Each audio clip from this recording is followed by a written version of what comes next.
ಚಲೋ ಸಂಸದ್ ಮೆರವಣಿಗೆಗೆ ಜಮಾಯಿಸಿದ ಸಾವಿರಾರು ಪ್ರತಿಭಟನಾಕಾರರು. ಕೇರಳ ಭವನದ ಬಳಿ ಬಿಗುವಿನ ವಾತಾವರಣ.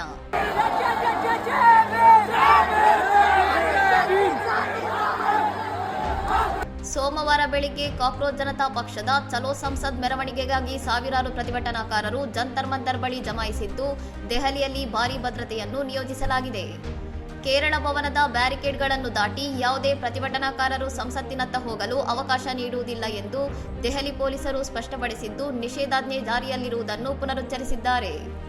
ಸರ್ಕಾರದೊಂದಿಗೆ ಸಂವಾದಕ್ಕೆ ನಾವು ಸಿದ್ಧರಿದ್ದೇವೆಂದು ಸಿಜೆಪಿ ಹೇಳಿಕೊಂಡಿದ್ದರೂ ತಮ್ಮ ಸಂಸತ್ ಮೆರವಣಿಗೆಯ ನಿರ್ಧಾರಕ್ಕೆ ಬದ್ಧವಾಗಿರುವುದಾಗಿ ಘೋಷಿಸಿದೆ.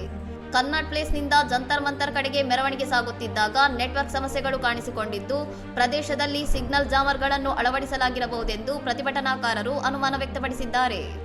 ಪ್ರತಿಭಟನಾ ಸ್ಥಳದ ಬಳಿ ಕಲ್ಲು ತುಂಬಿದ ಟ್ರಕ್ಗಳನ್ನು ನಿಲ್ಲಿಸಿರುವುದು ಪಿತೂರಿಯ ಭಾಗ ಎಂದು ಸಿಜೆಪಿ ಸಂಸ್ಥಾಪಕ ಅಭಿಜಿತ್ ದೀಪ್ಗೆ ಆರೋಪಿಸಿದ್ದು, ಶಾಂತಿಯುತ ಪ್ರತಿಭಟನೆಯನ್ನು ಅಡ್ಡಿಪಡಿಸಲು ಸಂಚು ರೂಪಿಸಲಾಗಿದೆ ಎಂದು ಕಳವಳ ವ್ಯಕ್ತಪಡಿಸಿದ್ದಾರೆ.